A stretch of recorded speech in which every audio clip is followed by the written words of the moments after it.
You ask Tiger to solve. This deals with linear equations with one unknown. The final result is I equals 24/5. Let's solve it step by step. Simplify the expression. Expand the parentheses. Group like terms. Simplify the arithmetic.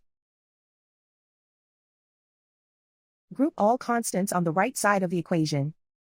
Add 24 to both sides. Simplify the arithmetic.